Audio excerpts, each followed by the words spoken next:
ជំរាបសួរពុកម៉ែបងប្អូនបន្តពីទស្សនាវីដេអូចប់សូមកុំភ្លេចចុច like page Facebook ដើម្បី ពុករបស់យើងខ្ញុំផងណាមួយវិញទៀតកុំភ្លេចចុចទៅលើ link ខាងលើដែលមានអក្សរពណ៌ខៀវដើម្បីចូលទៅ subscribe channel Twin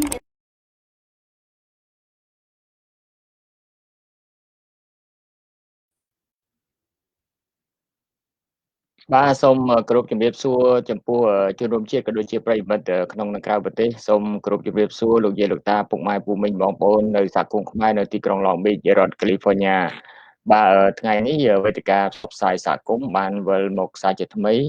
ពំនាំយកនៅប្រធានបទតាក់ទងទៅនឹងវប្បធម៌និងប្រវត្តិសាស្ត្រខ្មែរបាទដោយអ្វីដែលប្រិយមិត្តក៏ដូចជាពុកម៉ែពូមីងបងប្អូនបានឃើញនៅក្នុង screen យើងថ្ងៃនេះយើងនិយាយពីបន្ទាយលង្វែងបាទចឹងដោយសពដងយើងមានលោកបណ្ឌិតចិនច័ន្ទរតនាលោកអញ្ជើញដឹកនាំក្នុងកិច្ចពិភាក្សានៅក្នុងកម្មវិធីវប្បធម៌ប្រវត្តិសាស្ត្រខ្មែរដែលថ្ងៃនេះយើងនឹងពិភាក្សាទៅលើប្រធានបទទាក់ទងទៅនឹងបន្ទាយលង្វែងបាទអញ្ចឹងខ្ញុំសូមការអនុញ្ញាតដើម្បីអញ្ជើញលោកឡើងមកកាន់លើ screen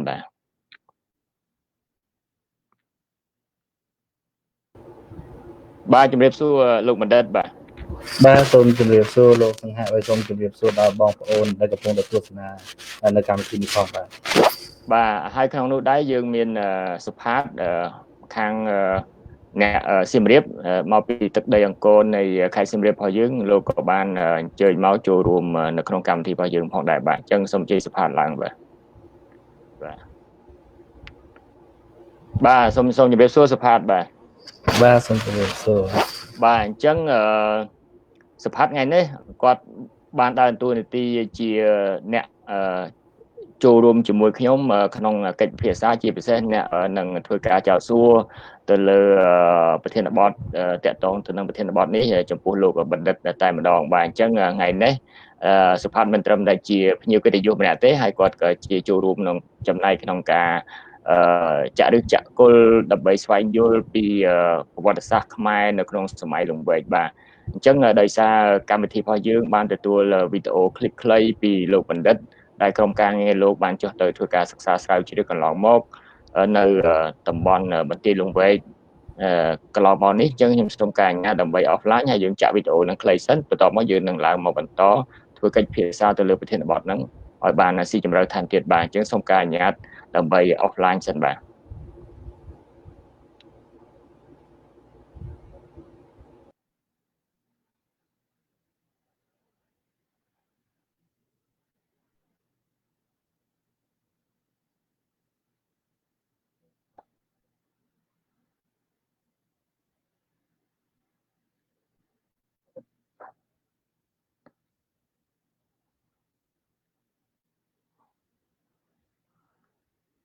បាទដោយសារមានរូបភាពច្រើនអញ្ចឹងខ្ញុំបាទខ្ញុំនឹងព្យាយាម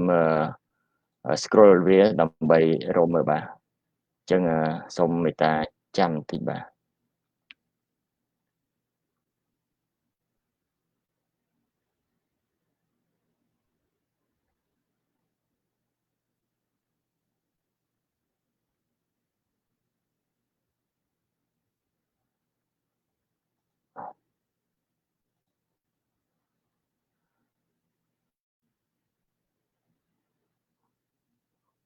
បាទវីដេអូហ្នឹងយើងបានយកមកហើយឥឡូវហ្នឹងយើងកំពុងតែព្យាយាមចាក់វាបាទសូមអធិស្ឋានដោយសារយើងព្យាយាមបើកវាអត់ទាន់វានៅដំណើរការ processing បាទ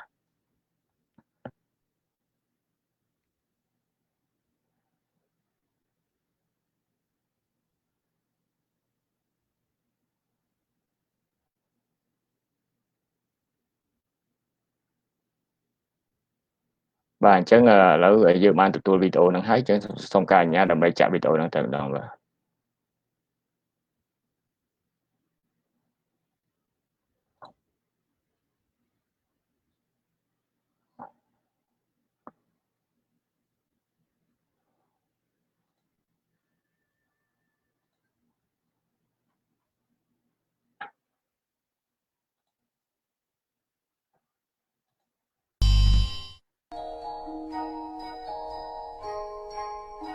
នេះជាដំណើរទស្សនកិច្ចសិក្សារបស់អ្នកស្ម័គ្រចិត្តមួយក្រុមមកកាន់អតីតបន្ទាយឬរាជធានីលង្វែក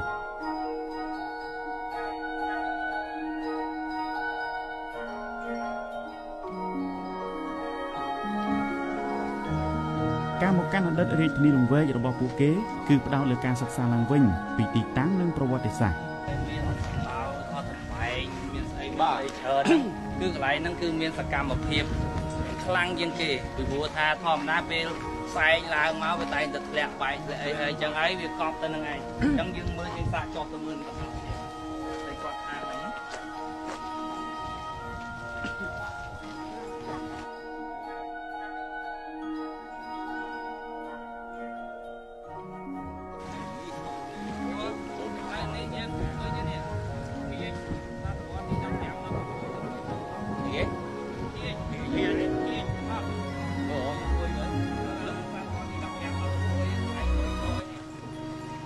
มองดงสมัยบ้านหนูมองดงไอ้เนี่ยได้อัดใจยังคุณตุ๊ก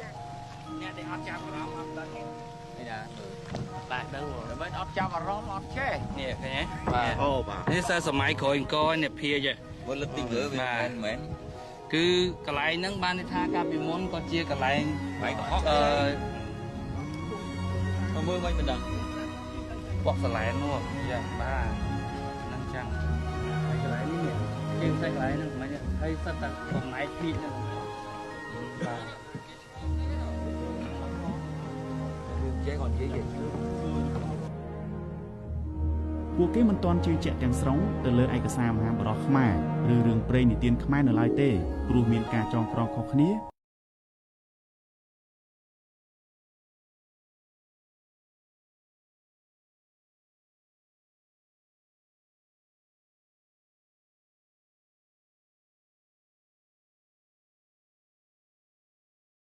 និទានខ្មែរព្រះគោព្រះកែវបានដំណើរថាការបែកបាក់បន្ទាយឬរាជធានីលង្វែកគឺដោយសារការកាប់ឆ្ការព្រៃឫស្សីរបស់អ្នកស្រុកដើម្បីយកប្រាក់ដួងដែលអយុធ្យាបានបាញ់ចូលមកប៉ុន្តែឯកសារប្រវត្តិសាស្ត្រអយុធ្យាពុំបានរាយរាប់ពីរឿងបែកប្រាក់ដួងនេះទេដោយគេគ្រាន់តែពណ៌នាថា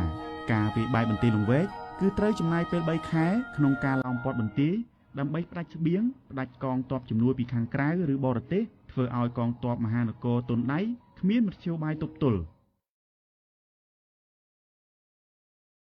រាជធានីលង្វែកឬបន្ទាយលង្វែកត្រូវកងទ័ពអយុធ្យារបស់នរេសូរវាយបែកទាំងស្រុងនៅអំឡុងឆ្នាំ1585ក្រោយពីព្រះរាជាចាកចេញពីរាជធានីបានប្រមាណថ្ងៃ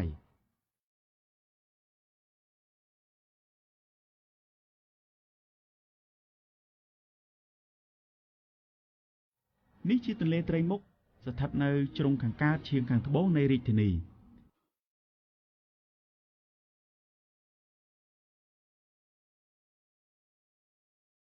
ទីនេះជាកំពង់ហ្លួងសម្រាប់ព្រះរាជាចុះស្រង់ទឹកឬតតការប្រណាំងទូកនិងមានឃ្លាំងសម្រាប់ផ្ទុកព្រះរាជទ្រព្យ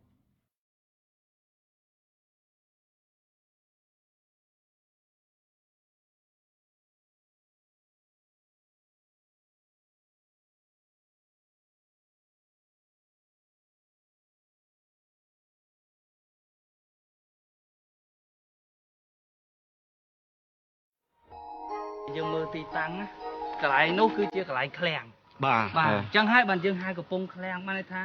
របស់ទាំងអស់ស្តុកអីទាំងអស់ប្រហែលជានៅទៅនោះมันអាចយកមកកន្លែងរាជធានីទេបាទពីព្រោះថាវាត្រូវបែកចេញទៅទៀតព្រោះកន្លែងនេះវាជាកន្លែងចំណុចប្រសពមួយសម្រាប់បែកទៅខាងនោះសម្រាប់ចុះទៅក្រោមចុះទៅអីហ្នឹងអញ្ចឹងយើងមើលជាក់ស្ដែងនៅកន្លែងនេះណាបងធ្វើឲ្យខ្ញុំនឹកដល់ទីតាំងភ្នំពេញណាអូយ៉ាបាទត្រូវយាវ៉ាគឺនៅទៅនេះគៀនឃ្លាំងនៅគៀនឃ្លាំងកន្លែងនេះហ្នឹងកន្លែងវត្តគៀនឃ្លាំងអីហ្នឹងគឺកន្លែងហ្នឹងក៏ប្រហែលជាកន្លែងឃ្លាំងសម្រាប់ស្តុកស្អីដែរអញ្ចឹងហើយបានថាយើងនៅតែរក្សាខ្ញុំចង់និយាយថាយើងនៅតែរក្សាគេហៅថាទំនៀមហើយនឹងទីតាំងភូមិសាស្ត្រសម្រាប់ដាក់របស់អីហ្នឹងគឺយើងមានហើយស្រេចបាទប៉ុន្តែបើសិនជាមើលទៅតាមលក្ខណៈនេះគឺយ៉ាហ្នឹងហើយពីព្រោះអីវាកំពុងលួងដែលយើងចុះមកស្ដាច់គាត់ចុះមកលេងទឹកឬមួយក៏មានយកបាទយកសេះយកអីតម្រៃអីមកលៀនគឺហ្នឹង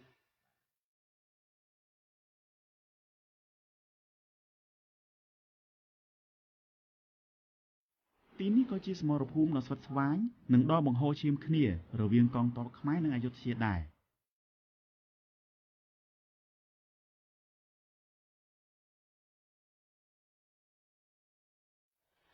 កន្លែងហ្នឹងប្រកាសបាទខ្ញុំគឺប្រកាសហ្មងកន្លែងដោយសារទី1បើយើងមើលដូចពេលយើងចេញមកមើលទីតាំងកន្លែងនេះជាក់ស្ដែងយើងឃើញថាទីតាំងកន្លែងនេះជាចំណុចប្រសពបាទជាចំណុចប្រសពរបស់យើងអាចថាទន្លេទាំង3ចុះមួយខាងនោះមួយទៅចេះប៉ុន្តែកន្លែងនេះកោះទេមែនតើហើយមួយទៀតចុះទៅខាងក្រោមវិញអញ្ចឹងពេលដែលបើសិនតាមដូចបងអវថាគាត់មានអានឯកសារហ្នឹងពេលដែលតបជើងទឹកវាយមួយដែលចូលមកពីខាងកម្ពុជាក្រោមមួយទៀតមកពីខាងសៀមរាបអញ្ចឹងគេត្រូវឈប់នៅទៅនោះឯងបាទអញ្ចឹងដើម្បីគេឆ្លងចូលមកគឺតបទាំងអស់ហ្នឹងគឺត្រូវមកប្រជុំគ្នាមុនបាទមកជុំកន្លែងហ្នឹងគឺមុនពេលឡើងមកវាយនៅក្នុងទីហ្នឹងឯង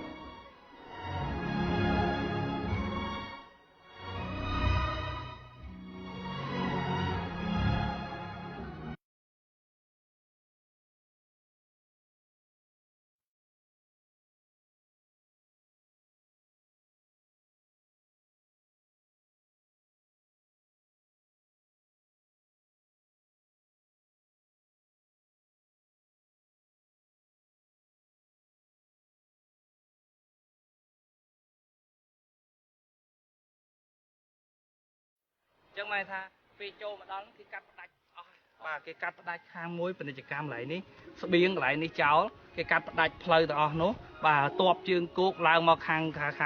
កំពង់ខាងបរិបូរផ្លូវជាតិ5យើងហ្នឹងបាទអញ្ចឹងបានថាគេកាត់អស់ហើយអញ្ចឹងពេលណាដែលយើងចាប់ផ្ដើមធ្វើវាយយុទ្ធសាស្ត្រហ្នឹងបានថាតែពេលគេពាត់ហើយគេផ្ដាច់ផ្លូវផ្ដាច់ស្បៀងផ្ដាច់អីអស់ហើយអញ្ចឹងចង់មិនចង់គឺវាទៅឯងបាទនេះអញ្ចឹងបានកន្លែងនេះគឺប្រកាសហ្នឹងកាលពី500ឆ្នាំមុនគឺជាកន្លែងមួយដែល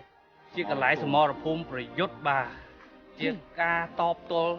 ល់រវាងកងទ័ពខ្មែរហើយនិងកងទ័ពសៀមកាលពីសម័យនោះដែរបាទវាទោះជាជាក់ស្ដែងគឺ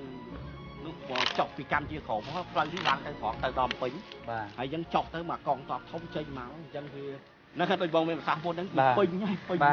ហើយកន្លែងនេះយើងគិតថាមិនដឹងថាទូកបើយើងមើលដល់ពេលប៉ុនអុំទូកហ្នឹងប្រហែលជាច្រើនពីជាងប៉ុនទូកសម្រាប់ពេលប៉ុនអុំទូកទៀតដោយសារសិតទូកចម្បាំងទាំងអស់បាទអញ្ចឹងប្រហែលជាពេញទឹកនេះគឺអស់ហើយបាទគឺពេញនឹងតែម្ដងបាទការវាយបែកបន្ទាយលង្វែកត្រូវបានអ្នកប្រវត្តិសាស្ត្រមួយចំនួនអះអាងថាគឺកើតឡើងដោយសារការបែកបាក់សាមគ្គីគ្នាដោយប្រព្រឹត្តអំពើពុករលួយក្រោមយុទ្ធសាស្ត្រល្បិចកលបាចប្រាក់ដួងចូលក្នុងគុម្ពឫស្សីនៃបន្ទាយនេះ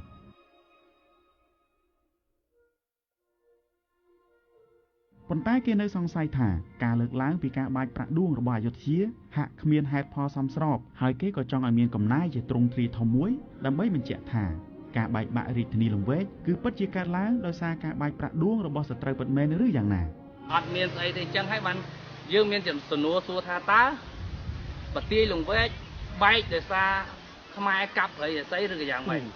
ហើយយើងចូលមកជាក់ស្ដែងបើសិនតែនិយាយយើងដូចខ្ញុំបង្ហាញនៅក្នុងផែនទីមិនអញ្ចឹងបើសិនតែថាព្រៃរស្មីកម្រាស់1គីឡូបានថាបើគិតទៅសឹងថាពាក់កណ្ដាលក្រុងលង្វែកបាត់ហើយតែចុះកម្រាស់1គីឡូហ្នឹងផុតទៅយ៉ាងម៉េចហើយឥឡូវហ្នឹងគឺមានតែតិចតួចហើយយើងឃើញហ្នឹងសំខាន់គឺគេលើកទំនប់បាទលើកទំនប់ទុក3-4កន្លែងលើកទំនប់2-3 1គីឡូហ្នឹងខ្ញុំដុតតែបន្តិចអស់បាត់ហើយអញ្ចឹងដល់ខ្ញុំចង់និយាយថាយើង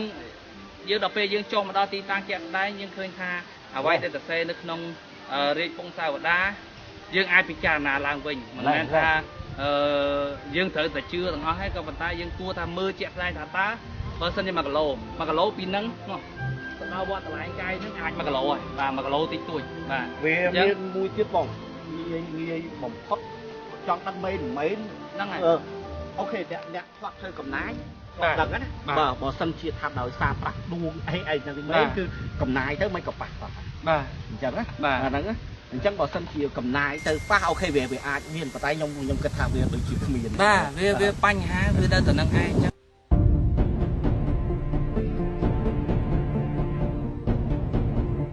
លង្វែកមានន័យថារង្វះឬប្រឡោះឬចន្លោះ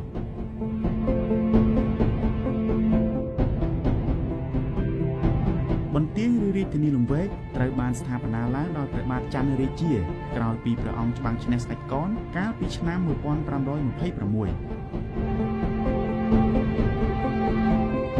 ការស្ថាបនាបន្ទាយលង្វែកឬរាជធានីលង្វែកត្រូវបានចំណាយរយៈពេល3ឆ្នាំគឺពីឆ្នាំ1527ដល់ឆ្នាំ1529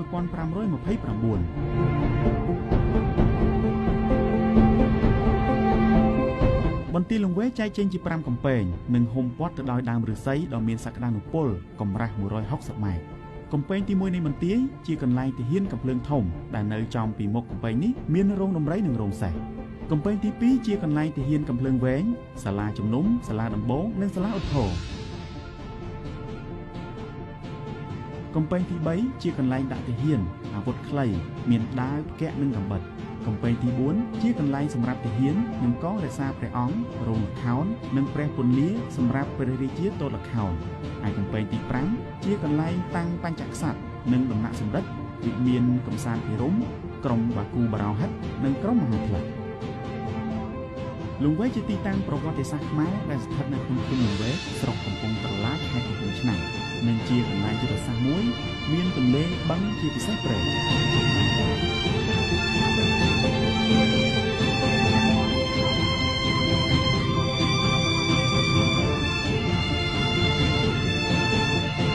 រាជធានីលង្វែកត្រូវគេជីកបុកឫសរៀបថ្ម6ហັດជុំវិញបន្ទាយជា3ជ្រុងហើយលើកដីច្រោះក្តារធ្វើបន្ទាយនេះកម្ពស់14ហັດកម្រាស់ខ្នងលើ10ហັດជើងទេខាងក្រោម22ហັດឯជ្រុងទី4គឺទន្លេ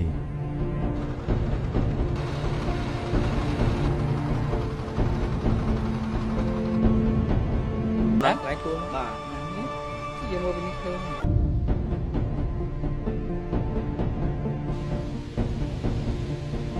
ត្រឡែងកែងមានន័យថា4ទិស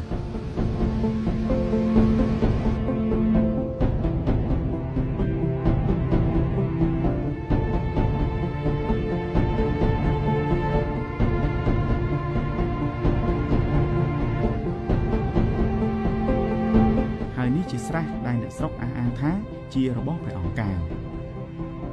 តាមការដំណើររបស់អ្នកស្រុកបានឲ្យដឹងថានៅក្នុងវត្តនេះមានផ្ទុកព្រះបដិមាដ៏ស័ក្តិសិទ្ធិពីរព្រះអង្គគឺព្រះគោនិងព្រះកែវ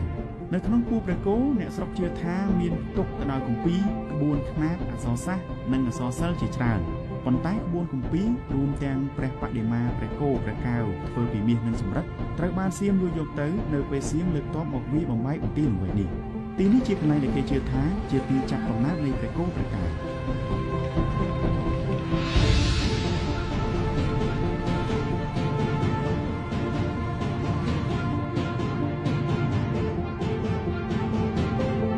បច្ចុប្បន្នមន្ទីរលង្វែកឬរាជធានីលង្វែកបានក្លាយជាទីរហោស្ថាន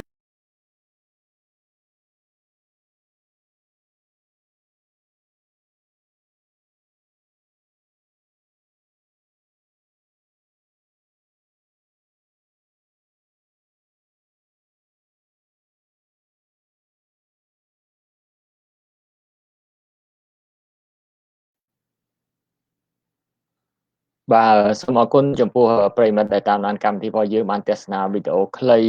ដែលធ្វើបទយកការតាក់ទងទៅនឹងតំបន់បន្ទាយលង្វែកបាទដោយសារសំឡេងដូចជាហាក់បីដូចជាមិនសូវឮច្បាស់បាទប៉ុន្តែទោះបីយ៉ាងណាក៏ដោយយើងបានឃើញជាក់ស្ដែងនៅទស្សនវិជ្ជានៅទីនឹងផ្ទាល់ហើយក៏មានការបកស្រាយពីលោកបណ្ឌិតចិនចានរតនាក៏ដូចជាក្រុមការងាររួមទាំងមានឈុតឆាកដែលបញ្ចូលនៅក្នុងវីដេអូឃ្លីបនឹងទៀតបាទអញ្ចឹងសូមអញ្ជើញលោកបណ្ឌិតក៏ដូចជាសុផាតឡើងមកកាន់លើ screen នេះបាទ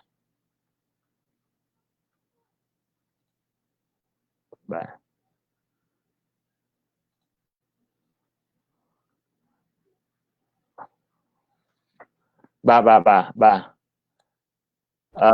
បាទសូមអរគុណលោកបណ្ឌិតច្រើនដែលបានចុះទៅកន្លែងតំបន់បន្ទាយលង្វែងដែលជាអតីតទីក្រុងរបស់ខ្មែរយើងសម័យ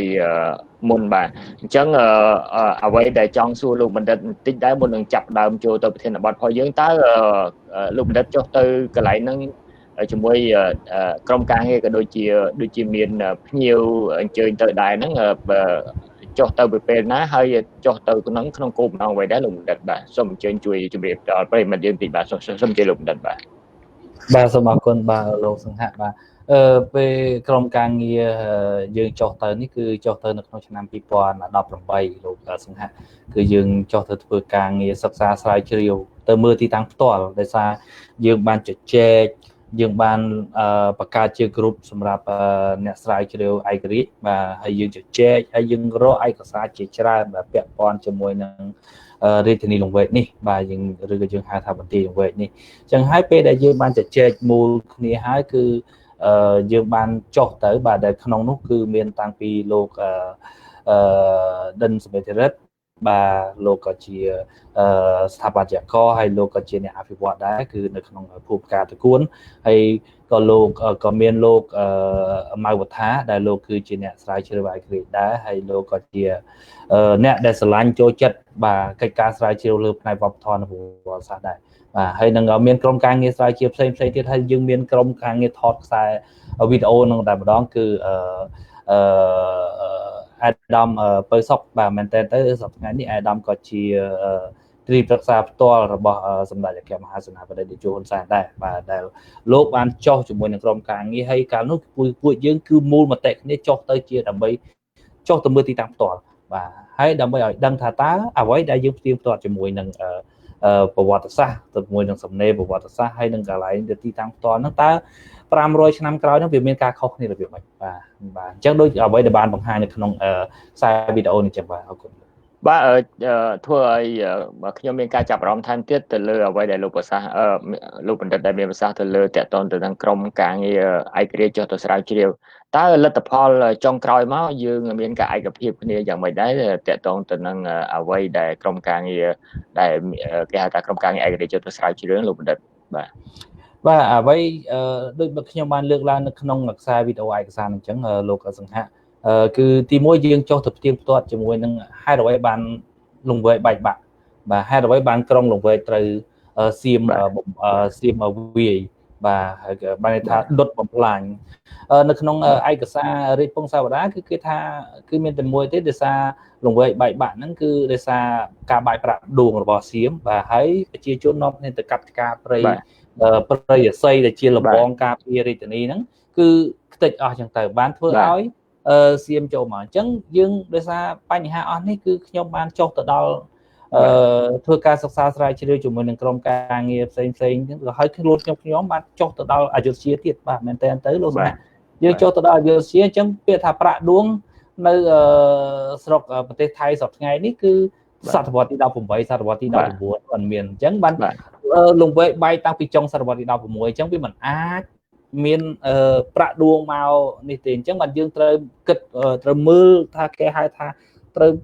យកមកទៀងផ្ទាត់ឡើងផ្សារឡើងវិញបាទហើយអ្វីដែលយើងទៅមើលទីតាំងផ្ទាត់ទៅពិនិត្យថាតើមានភ័ស្តុតាងអីខ្លះតើមានសំណេះសំណាលណាខ្លះបាទអរគុណបាទនេះគាត់តែជាចំណុចចាប់ផ្ដើមមុននឹងយើងចូលស៊ីជម្រៅទៅលើប្រធានបទប៉ុន្តែអ្វីដែលគួរឲ្យគ្រប់កោតសរដល់ក្រុមស្រាវជ្រាវឯករាជ្យដែលសុខចិត្តចំណាយពេលវេលាដើម្បីចុះទៅធ្វើការស្រាវជ្រាវបញ្ជាក់បន្ថែមស្វែងយល់ឲ្យកាន់តែច្បាស់ដើម្បីទុកជាឯកសារក៏ដូចជាអំណះអំណាងសម្រាប់អ្នកស្រាវជ្រាវសកលក្រោយក៏ដូចជាយុវជនយើងសកលក្រោយបានស្វែងយល់ឲ្យកាន់តែជាក់ស្ដែងថែមទៀតបាទសូមអរគុណហើយសូមកោតសរបាទសូមអរគុណលោកបណ្ឌិតបាទឥឡូវយើងថ្ងៃហ្នឹងតាមពិតបន្ទាយលង្វែងខ្ញុំអ្នកពោធិ៍សាត់ជុំដូចជាសុផាតដែរយើងបានធ្វើដំណើរពីភ្នំពេញទៅពីពោធិ៍សាត់មកភ្នំពេញមកពោធិ៍សាត់ហ្នឹងតាមផ្លូវជាតិលេខ5ហ្នឹងចង់សឹកផ្លូវជាតិលេខ5ប៉ុន្តែគាត់នៅតាបានឃើញតែពីលើឡានបាទម្ដងគេដល់ម្ដងលង្វែងហើយប៉ុន្តែក៏មិនបានស៊ីជម្រៅទៅលើតើបន្ទាយលង្វែងហ្នឹងយ៉ាងម៉េចបាទអញ្ចឹងថ្ងៃនេះអរគុណលោកបណ្ឌិតដែលបានលើកយកពីប្រធានបទបន្ទាយលង្វែងនេះដើម្បីជាឱកាសចែករំលែកទៅដល់ទូទស្សនិកជនក៏ដូចជាប្រិយមិត្តរបស់យើងផងហើយខ្ញុំក៏មានឱកាសបានរៀនសូត្រថែមទៀតពីបញ្ហាបន្ទាយលង្វែងបាទអញ្ចឹងគាត់ថាខ្ញុំដឹងថាទីតាំងនៅកន្លែងតាមបណ្ដោយផ្លូវជាតិលេខ5ហួសពីឧដុង្គតិចទៅបាទអញ្ចឹងចង់ឲ្យលោកបណ្ឌិតដើម្បីជម្រាបទៅដល់ប្រិយមិត្តក៏ដូចជាអ្នកតាមដានកម្មវិធីរបស់យើងឲ្យបានស៊ីជម្រៅឲ្យកាន់តែច្បាស់ទាក់ទងទៅនឹងទីតាំងភូមិសាស្ត្រនៃបន្ទាយលង្វែងហ្នឹងបាទអញ្ចឹងសូមក្រុមជើញលោកបណ្ឌិតបាទអរគុណបាទមែនតើបន្ទាយលង្វែងគឺបើយើងជិះទៅតាមផ្លូវជាតិលេខ5ហួសឧដុង្គតែបន្តិចទេលោកសង្ហៈគឺយើងប្រហែលជាថា40គីឡូពីរាជធានីភ្នំពេញចាស់បានន័យថាបើយើងនិយាយទៅពាក់កណ្ដាលកំពង់ឆ្នាំងជាមួយនឹងភ្នំពេញហើយបន្ទាយលង្វែងសប្តាហ៍ថ្ងៃនេះគឺស្ថិតនៅក្នុងឃុំបន្ទាយលង្វែងហើយនឹងស្រុកនិយាយចំទៅគឺស្រុកកំពង់តឡាចបាទនៅក្នុងខេត្តកំពង់ឆ្នាំងអញ្ចឹងយើងឃើញថាបន្ទាយលង្វែងនេះបើយើងនិយាយដោយអ្វីដែលលោកសង្ហៈលើកឡើងដោយថាអ្នកពោធិ៍សាត់ខ្ញុំសូមលើករឿងបញ្ហាមួយបាទរំលឹកអំពីប្រវត្តិសាស្ត្រនៅក្នុងឯកសាររបស់អយុធ្យាបាទនៅក្នុងឯករាជពង្សាវតាអយុធ្យាគឺគេបាននិយាយពេលដែលគេវាយចូលដល់លង្វែងហ្នឹងតាមផ្លូវជាតិលេខ5បាននិយាយថាពេលវាយចូលពីបាត់ដំបងមកតាមបច្ចឹមបុរីបាត់ដំបងអីហ្នឹងគឺទ័ពខ្មែរដែលទប់ខ្លាំងជាងគេគឺនៅបន្ទាយបរិបូរណ៍ហ្នឹងឯងបាទគឺទប់ខ្លាំងមែនតើបាទហើយទប់សុកចិត្តក្រាញននាលស្លាប់នៅក្នុងសមរភូមិប្រយុទ្ធបាទប៉ុន្តែដោយសារហេតុអីដោយសារទ័ពខាងសៀមច្រើនពេកអញ្ចឹងมันអាចទប់បានទេបានន័យថាចូលមក100000នាក់អញ្ចឹងទ័ពខ្មែរមាន20000នាក់គឺត្រូវទប់នៅកន្លែងនៅក្នុងបន្ទាយបរិបូរណ៍អញ្ចឹងគឺនេះគឺជាភ័ស្តុតាងមួយពាក់ព័ន្ធជាមួយនឹងស្រុកបរិបូរណ៍នៅក្នុងនេះខេត្តកំពង់ឆ្នាំងនេះផងដែរបាទមុននឹងចូលមកដល់បន្ទាយលង្វែងបាទអរគុណច្រើនបាទលោកបណ្ឌិតចាប់ផ្ដើមប្រើពាក្យបន្ទាយហ្នឹងឥឡូវហ្នឹងក៏យើងនៅប្រើពាក្យបន្ទាយគេថាបន្ទាយតាហ៊ានបាទ រាល់ថ្ងៃហ្នឹងភាគច្រើនគេប្រើពាក្យនៅក្នុងនៃលក្ខណៈគេហៅថាបន្ទាយយោធាបន្ទាយទាហានលោកបណ្ឌិតអាចជួយជម្រាបបន្តិចបានទេតើពាក្យបន្ទាយនៃវាចំកាលពីសម័យមុនហ្នឹងគេប្រើក្នុងគេហៅថាបង្ហាញទីតាំងយ៉ាងម៉េចដែរលោកបណ្ឌិតបាទមែនតែនទៅនៅក្នុងសម័យក្រោយអង្គរបាទមែនតែនទៅលោកសង្ហៈគឺភាគច្រើនយើងឃើញមានប្រើពាក្យបន្ទាយច្រើនបាទអញ្ចឹងបន្ទាយហ្នឹងមែនតែនទៅគឺពាក់ព័ន្ធជាមួយនឹងទីតាំងដែលមានទ័ពទីតាំងដែលមានប្រជាជនរស់នៅដោយសារមូលហេតុអីបាទបានអាចថាជាស្រុកជាភូមិជារាជធានីមួយជាទីប្រជុំជនមួយក៏ប៉ុន្តែឲ្យតែមានទ័ពនៅថែរក្សាការពារបូរណភាពដែនដីដើម្បីកុំឲ្យសត្រូវមកពីខាងទិសទីនឹងវាយចូលបានអញ្ចឹងសូម្បីតែនៅក្នុងបញ្ហានេះគឺយើងឃើញមានតាំងពីបន្ទាយអូរបូបន្ទាយបាត់ដំបងបន្ទាយស្ទឹងសែននៅកំពង់ធំបាទយើងនិយាយទៅបន្ទាយលង្វែកបាទបន្ទាយសូម្បីតែភ្នំពេញហ្នឹងក៏ជាបន្ទាយដែរមែនតើគេកាលជំនាន់ហ្នឹងក៏គេហៅជាបន្ទាយភ្នំពេញដែរដោយសារមានកងទ័ពមានអីហ្នឹងដាក់នៅកន្លែងហ្នឹងអញ្ចឹងគឺចង់សំដៅទៅលើទីកន្លែងមួយដែលមានរចនាសម្ព័ន្ធទាំងសេដ្ឋកិច្ចពាណិជ្ជកម្មនយោបាយហើយក៏មានរចនាសម្ព័ន្ធការពារដោយកងទ័ពផងដែរបាទ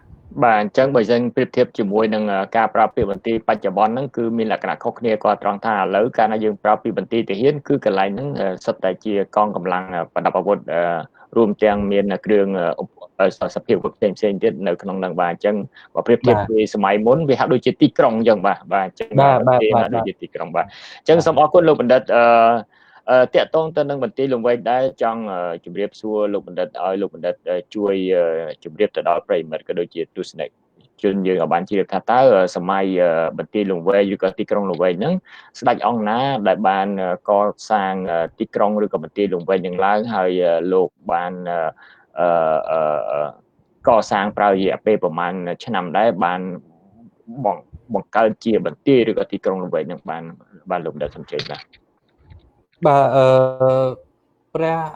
មហាក្សត្រដែលបានកសាងបន្ទាយលង្វែកនេះគឺព្រះបាទអង្គច័ន្ទបាទដែលយើងព្រះបាទច័ន្ទរាជាហើយដែលនៅក្នុងសភៅប្រវត្តិសាស្ត្រហ្នឹងក៏ខ្លះទៅក៏សរសេរព្រះបាទអង្គច័ន្ទទៅអង្គច័ន្ទទី1ឬព្រះបាទច័ន្ទរាជានោះគឺជាតែមួយទេបាទអញ្ចឹងគឺព្រះអង្គបានឡើងគ្រងរាជ្យនៅក្នុងបានឈ្នះបានឈ្នះសង្គ្រាមជាមួយនឹងព្រះបាទរៀមស្ដេចកនហ្នឹងសំទោសបាទឈ្នះស្ដេចកនហ្នឹងនៅក្នុងឆ្នាំ1526អញ្ចឹងក្រោយពេលបើឈ្នះស្ដេចកនហើយទៅព្រះអង្គក៏បានរើរាជធានីពីស្លាប់វិជ័យព្រៃនគរនៅត្បូងឃ្មុំសពថ្ងៃនេះមកកន្លែងបន្ទាយលង្វែកនេះវិញបាទអញ្ចឹងហើយដោយសារកាលហ្នឹងក្រុងខ្មែរមានទីប្រជុំជនច្រើនមែនតើទៅបើយើងនិយាយទៅជា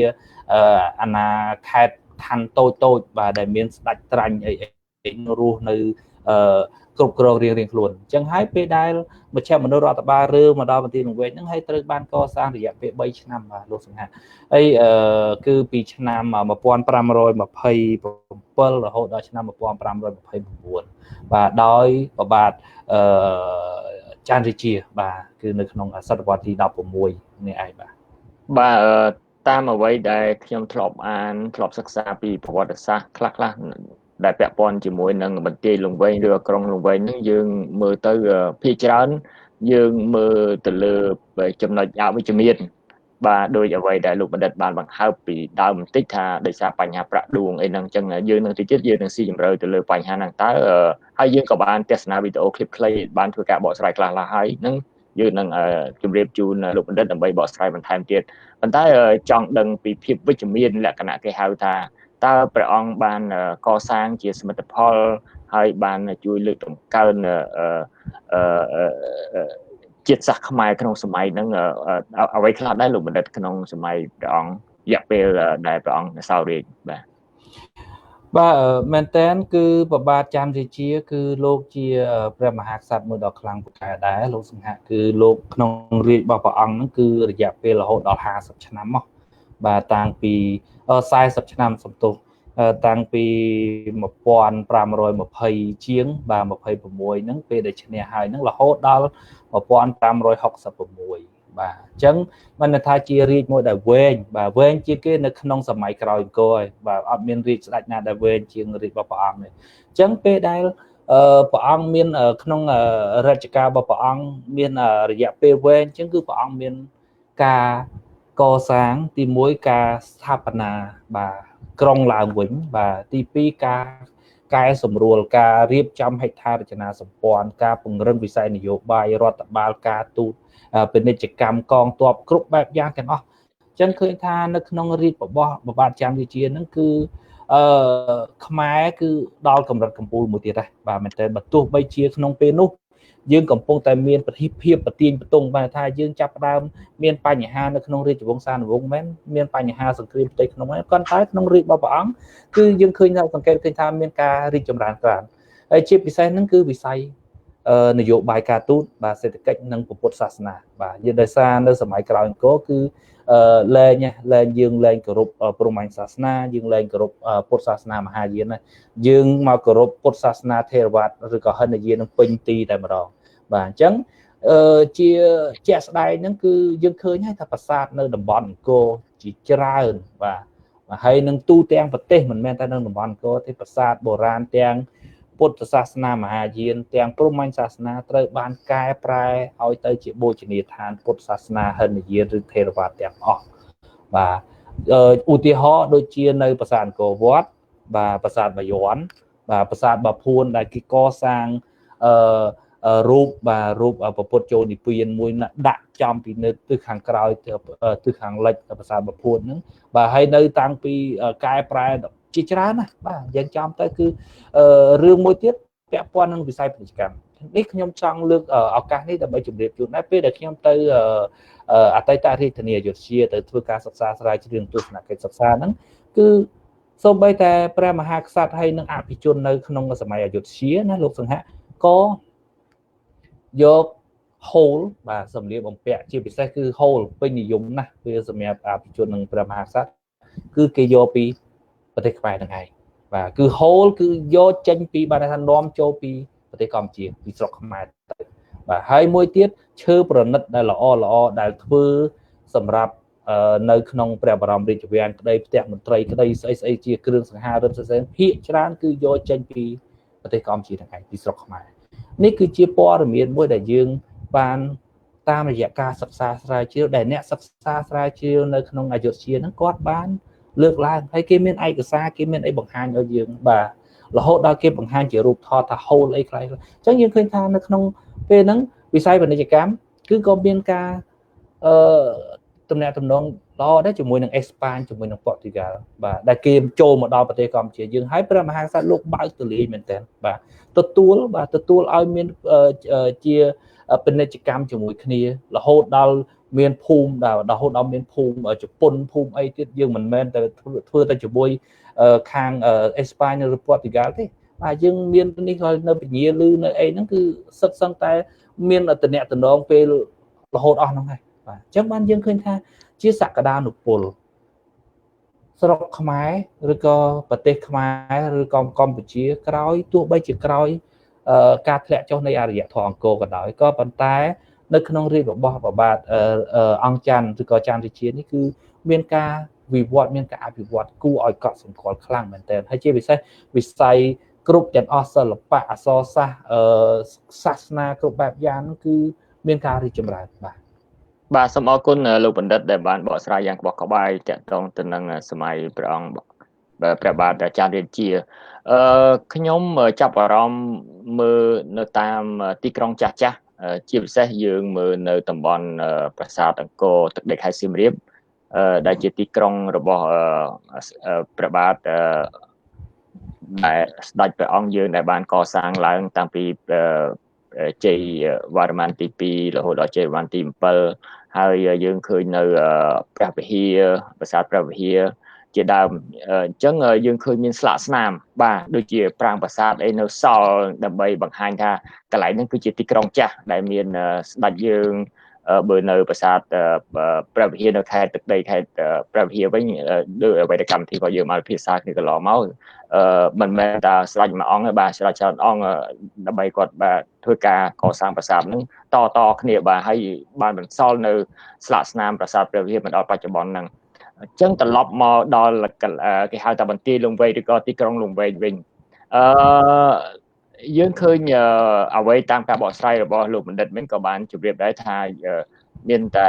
ព្រះអង្គព្រះបាទជ័យរាជាទេក្រោយពីសម័យអង្គរមកព្រះអង្គសោយរាជបានរយៈពេលវែងជាងគេយូរជាងគេប៉ុន្តែខ្ញុំ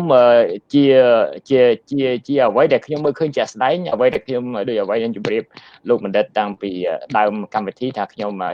ចិញ្ចូលផ្លូវជាលេខ5ហ្នឹងចង់សឹកផ្លូវជាលេខ5ប៉ុន្តែវាហាក់ដូចជាអត់ឃើញមានអ្វីដែលជាស្លាកស្នាមបន្សល់ដូចជាអគារឬក៏ប្រាសាទឬក៏ហេដ្ឋារចនាសម្ព័ន្ធអីផ្សេងនៅតំបន់ហ្នឹងតើបញ្ហានេះមកពីកត្តាអីឬក៏សម័យក្រោយអង្គរព្រះបាទជ័យរាជាព្រះអង្គអត់ចាប់អារម្មណ៍ក្នុងការកសាងជាហេដ្ឋារចនាសម្ព័ន្ធដុំកំភួនដើម្បីបន្សល់ទុកដោយអ្វីដែលយើងនៅមើលរាជធានីនៃទីក្រុងចាស់ដោយអ្វីដែលយើងឃើញនៅសៀមរាបនៅព្រះវិហារនិងនៅតាមបណ្ដាខេត្តផ្សេងទៀតលោកបណ្ឌិតពាក់ព័ន្ធជាមួយនឹងបញ្ហានេះខ្ញុំចង់លើកយកចំណុចមួយទី1បើសិនជាយើងនិយាយអំពីការកសាងការរៀបចំហេដ្ឋារចនាសម្ព័ន្ធគឺដាច់ខាតពាក់ព័ន្ធវិស័យ2ដែលសំខាន់ជាងគេលោកសង្ហៈទី1កត្តានយោបាយទី2កត្តាសេដ្ឋកិច្ចបាទអញ្ចឹងកត្តានយោបាយដែលថាតើតែប្រទេសនឹងមានសុខសន្តិភាពមិនមានចម្បាំងរាំងជលរយៈពេលយូរទើបអាចយើងរៀបចំបញ្ហាសេដ្ឋកិច្ចបានថាសេដ្ឋកិច្ចនេះវាកើតឡើងដោយសារកសិកម្មដោយសារពាណិជ្ជកម្មដោយសារទំនាក់ទំនងស្អីនឹងរវាងប្រជាជនជាមួយនឹងអ្នកជិតខាងរហូតជាមួយនឹងអ្នកជំនួយនៅក្រៅប្រទេសអីហ្នឹងអាហ្នឹងវាសិតសឹងតែជារឿងអញ្ចឹងកត្តាពីរនេះគឺសំខាន់ណាស់អញ្ចឹងបើយើងនិយាយអំពីបញ្ហាប្រទេសលង្វែកនិយាយយើងបញ្ហាសម័យលង្វែកយើងឃើញហើយថាក្រោយពេលដែលប្របាទច័ន្ទរាជាលោកឡើងគ្រងរាជគឺលោកត្រូវចំណាយពេលយូរណាស់ហើយដោយសារក្រុងលង្វែកនេះគឺលោកមិនមែនថាមិនកសាងទេបាទលោកសង្ហៈក៏ប៉ុន្តែដោយសារសំណង់ភាគច្រើនគឺសិតសឹងតែធ្វើអំពីឈើបាទហើយខ្ញុំក៏ចង់សូមជម្រាបផងដែរថានៅសម័យក្រោយអង្គរយើងលែងសូវមានលទ្ធភាពមែនតើណាលោកសង្ហៈគឺលែងសូវមានលទ្ធភាពកសាងប្រាសាទដែលឧទ្ទិសទៅដល់សាសនានឹងជាសំណង់ដូចជាថ្មដូចជាឥដ្ឋអីដុំកពួនគឺយើងលែងសូវមានហើយបាទដោយសារហេតុអីទី1កត្តាធនធានមនុស្សបាទទី2កត្តា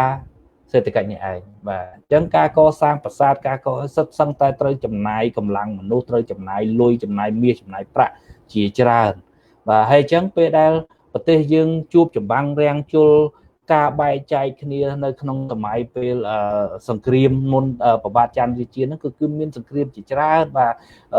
បន្តអញ្ចឹងធ្វើឲ្យគេហៅថាសុខដុមនីយកម្មខាងផ្នែកសង្គមក៏ដូចជានយោបាយសាសនាហ្នឹងគឺវាមានបញ្ហាហើយអញ្ចឹងព្រះអង្គត្រូវបង្រួមទាំងអស់ហ្នឹងត្រឡប់មកវិញបាទអញ្ចឹងហើយបានចាប់ផ្ដើមពង្រឹងបាទអញ្ចឹងការពង្រឹងនេះគឺកសាងដែរបាទប៉ុន្តែដោយសារការកសាងធ្វើអំពីឈើប៉ុន្តែខ្ញុំសូមលើកយកឧទាហរណ៍មួយទៀតដែលខ្ញុំថ្ងៃមុនខ្ញុំបានទៅជាមួយនឹងនិស្សិតថ្នាក់ Master ខាងផ្នែកប្រវត្តិវិទ្យាជំនាន់ទី2ហ្នឹងយើងក៏ទៅបានទៅដល់ទួលអ្នកតាបាក់កនៅក្នុងកណ្ដាលប្រទេសលង្វែកនៅក្នុងម្ដុំប្រទេសលង្វែកហ្នឹងនៅក្នុងបរិវេណហ្នឹងគឺទួលអ្នកតាបាក់កហ្នឹងក៏ជាទីទួលមួយដែលមានសម្ភារៈសំណង់ណាលោកសង្ហៈគឺជាទីគេហៅថាទីលាន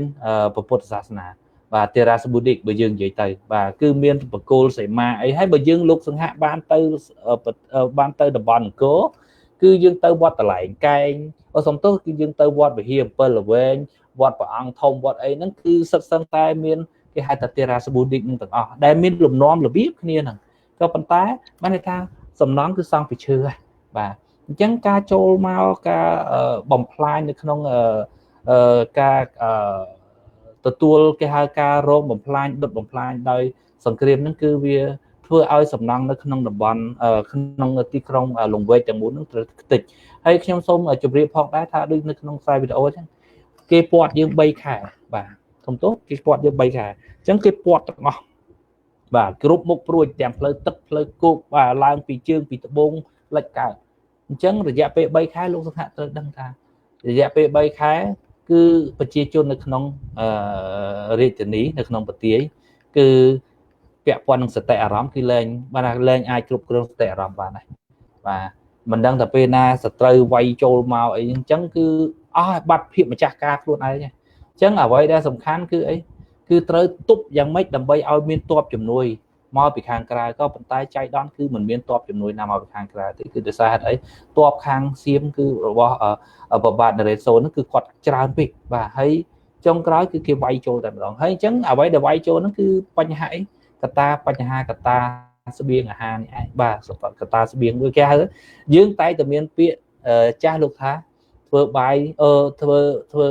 ស្រែនឹងទឹកធ្វើសឹកនឹងបាយណាលោកសង្ហៈអញ្ចឹងគឺពេលដែលយើងមានទឹកយើងអាចធ្វើស្រែបានចុះដល់ពេលយើងមានសង្គ្រាមបាទយើងមិនអាចទៅធ្វើស្រែទៅធ្វើអីកើតបាទអញ្ចឹងតបតែពេលអស់ស្បៀងគឺដាច់ខាតធ្វើទុនដៃទុនជាតិនេះហើយគឺជាបញ្ហាបាទអរគុណលោកបណ្ឌិតខ្ញុំមានការចាប់អារម្មណ៍មែនទែនដល់ពេលលោកបណ្ឌិតបកស្រាយអញ្ចឹងបាទហើយជាពិសេសដល់អ្វីដែលលោកបណ្ឌិតលើកឡើងពីការធ្វើស្រែនឹងទឹកធ្វើសឹកនឹងបាយហើយចំណុចពិសេសមួយទៀតដែលខ្ញុំក៏ចាប់អារម្មណ៍ដែរបើសិនប្រទេសមានសង្គ្រាមមានកលយុគយើងអត់មានពេលក្នុងការអភិវឌ្ឍទេបាទអញ្ចឹងកាលណាមានសន្តិភាពទៅមានការអភិវឌ្ឍបាទនេះគឺជាគេហៅថាអ្វីដែលជាតកភាពមួយដែលយើងមិនអាចប្រកែកបានបាទអញ្ចឹងខ្ញុំហាក់ដូចជាសួរមកហោហែដែរច្រើនដែរហើយឥឡូវសូមបកគលជូននីតិដល់លោកសុផាតដែលមានអីដើម្បីផ្ដល់ឬក៏ជូនសំណួរទៅលោកបណ្ឌិតសូមអញ្ជើញសុផាតបាទសូមអរគុណច្រើននឹងជំរាបសួរលោកបណ្ឌិតហើយអរគុណសង្ហៈហើយជាថ្មីម្ដងទៀតខ្ញុំនៅតែមានមោទនភាពសម្រាប់ការស្រាវជ្រាវរបស់លោកបណ្ឌិតនិងក្រុមការងារដែលបានព្យាយាមយកមកផ្ទៀងផ្ទាត់នៅរបបកំហើញនិងឯកសារមួយចំនួនដែលបានសេសសល់តិចតួចស្ដើងឬក៏យ៉ាងណាណាលោកបណ្ឌិតធ្វើឲ្យខ្ញុំព្រមព្រឺក្បាលមែនតើហើយអ្វីមុននឹងចូលដល់សំណួរខ្ញុំអធិស្ឋានសូមដោយសារមិញខ្ញុំចាប់អារម្មណ៍មែនតើពួកខ្ញុំអ្នកពោធិ៍សាត់ដែលជិះកាត់ទៅនឹងដូចសង្ហបានមានប្រសាសន៍អញ្ចឹងយើងស្គាល់រាជធានីភ្នំពេញរាជវាំងបច្ចុប្បន្នក្រោយលង្វែកក៏ក្រោយដែលយើងត្រូវស្គាល់ពីនោះមុនហើយរឿងដំណាលពីដូនតាយើងគឺយើងបានត្រឹមដឹងថាបន្ទាយលង្វែកត្រូវចងចាំថាត្រូវបានទាមវាយចូលឬក៏យកជ័យជំនះដោយសារការបាច់ប្រាក់ដួងឥឡូវខ្ញុំឆ្លេះត្រឹមនឹងសិនប៉ុន្តែលោកបណ្ឌិតថាមុននឹងខាងតបថៃតបសៀមដែលវាចូលនោះគឺមានការតស៊ូយ៉ាងស្វិតស្វាញរវាងកងទ័ពខ្មែរដូនតាខ្មែរដែលពោពេញដោយ sacrifice គឺការបូជាជីវិតឈាមស្រស់សាច់ស្រស់ដើម្បីជាតិមាតុភូមិប៉ុន្តែដោយសារតបឈាមច្រើនពេកទៅក៏តទល់មិនឈ្នះនៅបរិបូរណ៍នឹងអញ្ចឹងធ្វើដល់កន្លែងអស់ហ្នឹងសិតជាកន្លែងដែលយើងជិះកាត់ទៅព្រឺក្បាលព្រឺសម្បុរហើយយើងនឹកដល់លោកតាឃ្លាំងមឿងរបស់យើងដែលគាត់ចុងក្រោយគាត់ក្រោយពីប្រយុទ្ធកែនតបអីតបជាមនុស្សនឹងមិនបានជោគជ័យទៅក្រោយមកបានបូជា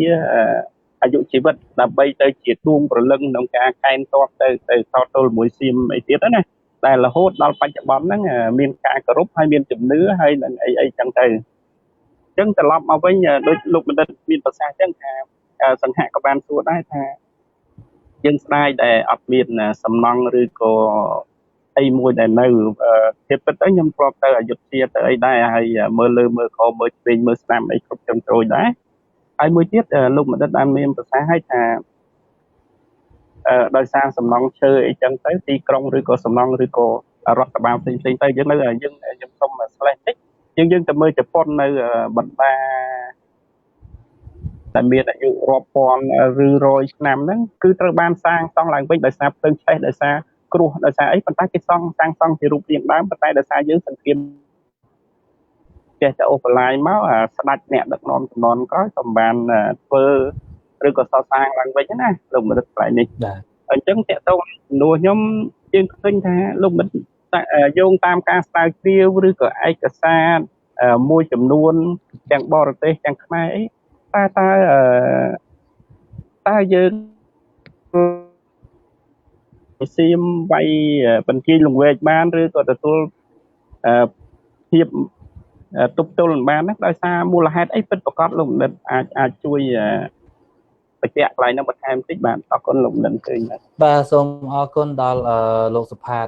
មែនតើទៅដូចខ្ញុំបាននេះចឹងក្រោយពេលផ្ទៀងផ្ទាត់ក្រោយគេបានសិក្សាឡើងវិញបាទ ទាំងហើយនឹងក្រោយពេលបានចុះទៅដល់ទីកន្លែងផ្ទាល់ហើយនឹងស្រាវជ្រាវឯកសារទាំងនៅខ្មែរផងនៅប្រទេសថៃផងបាទហើយបានចុះទៅដល់អយុធ្យាទៀតទៅមើលក្រុងអយុធ្យាបាទក្រុងស្រីរាជាហ្នឹងគឺខ្ញុំគិតថាកត្តាទី1ដែលខាងរាជពងបាទជាពិសេសហ្នឹងគឺឯកសាររាជពងសាវតារបស់អយុធ្យាហ្នឹងគេបានសរសេរច្បាស់បាទគឺដោយសារមែនតើគឺកត្តាដែលគេវាយឈ្នះហ្នឹងគឺគេមានតបច្រើនបាទយើងនិយាយឲ្យចំគឺគេដាក់គេហៅថា5មុខព្រួញបាទទាំងតបទូកបាទទាំងផ្លូវទឹកផ្លូវគោកហ្នឹងគឺ5មុខព្រួញមកពីគ្រប់មកហ្នឹងគឺដើម្បីកំទេចបន្ទាយលង្វែកតែម្ដងបាទដោយសារហេតុអីដោយសារបញ្ហារឿងប្រវត្តិសាស្ត្រដោយសារបញ្ហារឿងមិនគ្រប់គ្នាដោយសារអីចឹងទៅប៉ុន្តែគេចង់ដាក់យើងឲ្យទៅជាចំណុះរបស់គេនៅពេលនោះអញ្ចឹងគឺដាច់ខាតក្រោយពេលដែលស្ដេចនរេនសូគាត់បានលោកបានឈ្នះច្បាំងឈ្នះជាមួយភូមាហើយរៀបចំទឹកដីស្រីយុធ្យាឡើងវិញហើយហ្នឹងគឺបានកែនតបមកដើម្បីបាទផែនការគឺដើម្បីមកវាយបន្ទាយលង្វែកហ្មងតែម្ដងបាទអញ្ចឹងហើយបានជាពេលនោះគឺអ្វីដែលយើងចង់និយាយហ្នឹងគឺបញ្ហាប្រាក់ដួងនៅក្នុងពេលនេះសម្រាប់ខ្ញុំផ្ទាល់ខ្ញុំចាត់ទុកថាជារឿងមួយដែលយើងត្រូវពិចារណាឡើងវិញបាទមិនមែនថានៅក្នុងរាជពង្សាវតារខ្មែរយើងឲ្យរាជពង្សាវតារខ្មែរខុសឬក៏យ៉ាងណាទេក៏ប៉ុន្តែនៅក្នុងយើងត្រូវទៀងទាត់រវាងរាជពង្សាវតារទាំងពីរទាំងរាជពង្សាវតារសៀមទាំងរាជពង្សាវតារខ្មែរក្នុងព្រឹត្តិការណ៍ក្នុងពេលតែមួយតើគេនិយាយរបៀបម៉េចធម្មតាទេលោកសុផាតលោកសង្ហៈអ្នកឈ្នះគេតែយកប្រៀបជាងហ្នឹងបាទបាទអញ្ចឹងបានថាគេអាចនិយាយអីក៏បានដែរក៏ប៉ុន្តែអ្វីដែលខ្ញុំចាប់អារម្មណ៍ហ្នឹងគឺគេអត់និយាយឲ្យរឿងបាច់ប្រាក់ដួងទេនិយាយឲ្យចំបាទការពាត់ក្រុងលង្វែកគេប្រើពេលរយៈពេលប្រមាណអីមុខព្រួយមកពីខាងណាហ្នឹងគឺគេនិយាយទាំងអស់ក៏ប៉ុន្តែពាក់ព័ន្ធជាមួយនឹងបាច់ប្រាក់ដួងគឺគេអត់និយាយទេអញ្ចឹងយើងត្រូវពិចារណាឡើងវិញថាតើរឿងអស់នេះតើវារបៀបម៉េចបាទអញ្ចឹងការសិក្សាហើយដែលយើងមួយទៀតគឺប្រាក់ដួងមែនតើទៅនៅក្នុងសតវត្សទី18សតវត្សទី19ទេដែលមានការប្រើប្រាស់ច្រើនមែនតើហើយការបង្កើតនៅក្នុងអាណាចក្រសៀមនៅសម័យនោះបាទអញ្ចឹងបើយើងនិយាយអំពីការបែកបាក់ក្រុងលង្វែកនៅក្នុងឆ្នាំ1593មក1594ហ្នឹងគឺបានន័យថាចុងសតវត្សទី16ហ្នឹងគឺអត់មានទេបាទបើយើងនិយាយអំពីការប្រើប្រាស់ប្រាក់ដួងបាទអញ្ចឹងពេលណាដែលយើង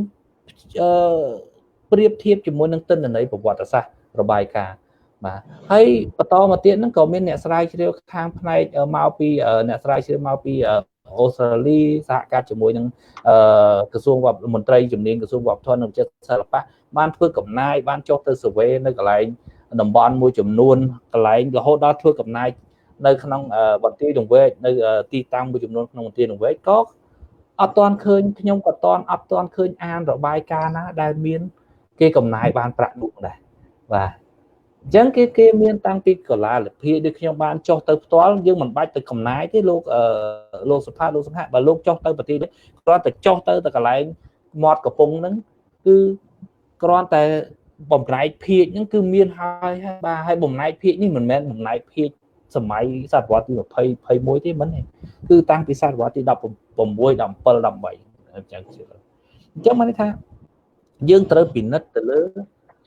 ការប្រៀបធៀប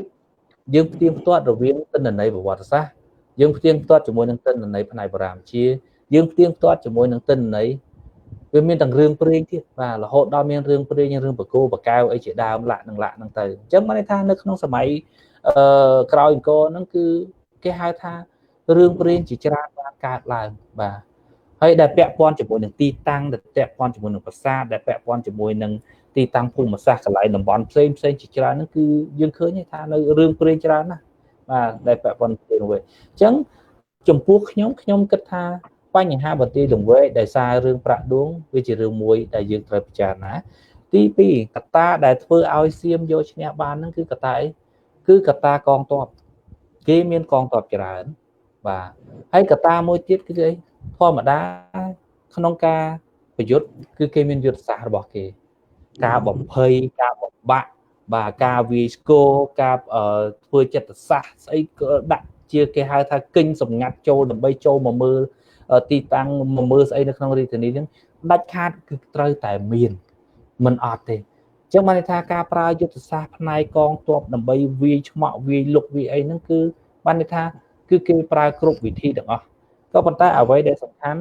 គឺដោយសារការពាត់3ខែលោកដឹងហើយថាប្រជាជនក្នុងរាជធានីយើងនិយាយទៅយើងនិយាយតែ 50000 នាក់ចុះមិនបាច់និយាយដល់ 10 200000 នាក់ឯងបាទប្រជារាស្ត្រតែ 50000 ហើយតបតែ 50000 ឬក៏ 100,000 នាក់ថា 5 ដល់ 100,000 នាក់ពេលដែលគេពាត់ក្រុង3ខែតើយើងត្រូវការស្បៀងប្រមាណដើម្បីរស់បាទអញ្ចឹងយើងត្រូវគិតរឿងបញ្ហានេះអស់ឡើងវិញបាទអញ្ចឹងការសិក្សាស្រាវជ្រាវវាត្រូវឲ្យយើងតោងពិនិត្យគ្រប់ជ្រុងជ្រោយទាំងអស់ឯកសារប្រវត្តិសាស្ត្ររបាយការណ៍រឿងស្អីស្អីយើងត្រូវយកមកពិនិត្យឡើងវិញហើយដើម្បីចេញជាសមាជកម្មថ្មីបាទសូមអរគុណបាទសភាមុននឹងជូនតខ្ញុំចង់ជម្រាបសួរលោកបណ្ឌិតបន្តិចដែរតើតងចំណុចនេះសំខាន់មែនទែនបាទចំពោះខ្ញុំតាមរយៈការសិក្សាស្វែងយល់ខ្ញុំផ្ទាល់ខ្ញុំនៅតែមានការសពិចសពិលពេលដែលអត់ទាន់មានការបកស្រាយពីលោកបណ្ឌិតប៉ុន្តែពេលនេះខ្ញុំច្បាស់កាន់តែច្បាស់ថែមទៀតដោយសារលោកបណ្ឌិតលើកយកតលហិកផ្សេងយកមកគ្រប់គ្រងជាមួយនឹងគោលគំនិតក៏ដូចជាអ្វីដែលយើងបានមើលឃើញវីដេអូคลิปខ្លីដែលមានការចងក្រងដាក់តែងឡើងដោយក្រុមការងាររបស់លោកបណ្ឌិតបាទព្រោះអីយើងទទួលស្គាល់មានស្ដេចអង្គខ្លះទៅគាត់អាចគេហៅថាទទួលនៅគេហៅថាលៀបសក្ការៈឬក៏មានការក្បត់គ្នាក្នុងរាជវង្សដើម្បីដណ្ដើមអំណាចអីគ្នាទៅវិញទៅមកអាហ្នឹងយើងភាគច្រើនយើងទទួលស្គាល់អញ្ចឹងមែនប៉ុន្តែចំពោះប្រជារាស្ត្រស្លូតត្រង់ក្លាហានអង្អាយរបស់យើងហើយធ្លាប់មានភាពល្បីល្បាញក្នុងការកសាងប្រាង្គប្រាសាទរាប់ពាន់នៅទូទាំងគេហៅថាខ្មែរ Empire អាណាចក្រខ្មែរខ្ញុំក៏មិនគិតខ្ញុំនៅមានការស្បិចសពិលថាហេតុអីបានជាខ្មែរយើងក៏អាប្រាក់ដួងបន្តិចហ្នឹងនាំគ្នាទៅកាប់រស័យដើម្បីបំផ្លាញបន្ទាយជំរុំខ្លួនឯងឲ្យសៀមតបសៀមនោះចូលមកស្រួលក្នុងការគេហៅថាមកសម្រាប់ខ្លួនឯងដោយស្រួលអញ្ចឹងខ្ញុំគិតថាខ្មែរយើងពលរដ្ឋខ្មែរយើងសម័យហ្នឹងមិនឆោតឬក៏មិនល្ងងដល់ថ្នាក់ហ្នឹងឯងអញ្ចឹងហើយបាទថ្ងៃនេះសូមអរគុណតាមពិតមិនមែនជាសំណួរទេគាត់ណាក៏ចូលរួមអរគុណចំពោះលោកបណ្ឌិតចំពោះការបកស្រាយធ្វើឲ្យខ្ញុំនឹកឃើញអ្វីដែលខ្ញុំធ្លាប់សិក្សាតាក់ទងពីនឹងប្រាសាទបន្ទាយឬក៏បន្ទាយលង្វែកន្លងមកហ្នឹងឥឡូវកាន់តែមានការយល់ឃើញច្បាស់ថែមទៀតហើយយើងនឹងបន្តស្រាវជ្រាវទាំងអស់គ្នាទៀតតើការពិតព្រោះអីគ្មានអីដែលសំខាន់ជាងយើងធ្វើការស្រាវជ្រាវស្វែងយល់ហើយលើកយកតលហិកដើម្បីមកគ្រប់គ្រងទៅនៅគេហៅថាសមត្ថកម្មដែលយើងមើលឃើញនឹងបាទអញ្ចឹងឥឡូវខ្ញុំកាន់តែច្បាស់ថែមទៀតទៅលើពីបញ្ហានេះបាទហើយខ្ញុំនៅតែឲ្យតម្លៃពលរដ្ឋខ្មែរយើងដែលជាពលរដ្ឋដ៏អង្អាចមានសក្តានុពលអាចធ្វើអ្វីបាននៅពេលដែលប្រទេសផ្សេងទៀតគេធ្វើអត់បានមានការចំណែនឈ្នានេះយើងជួនកាលគេយកអាហ្នឹងយកមកដើម្បីលាបពណ៌យើងបង្កឲ្យមានភាពល្អកធ្វើឲ្យខ្មែរយើងមានការបែកបាក់រវាងគ្នានឹងគ្នាបាទអញ្ចឹងខ្ញុំសូមចូលរួមប៉ុណ្្នឹងហើយខ្ញុំមានការចំណាប់អារម្មណ៍ប៉ុណ្្នឹងថែមសូមបន្តសភាបាទសូមអញ្ជើញបាទអរគុណសង្ហដែលជួយបន្ថែមហើយធៀបពិតទៅលោកបណ្ឌិតនៅពេលដែលតាំងពីទូចមកខ្ញុំចេះគិតខ្លះហើយពោះកព្រីកំពង់ព្រៃក្រោយពីសម័យប៉ុលពតណាប៉ុន្តែខ្ញុំនៅអន់ចិត្តនៅពេលដែលឮថាខ្មែរខ្លួនឯងទៅកាប់ព្រៃគេបាច់ប្រាក់ដួងណាប៉ុន្តែនៅតែ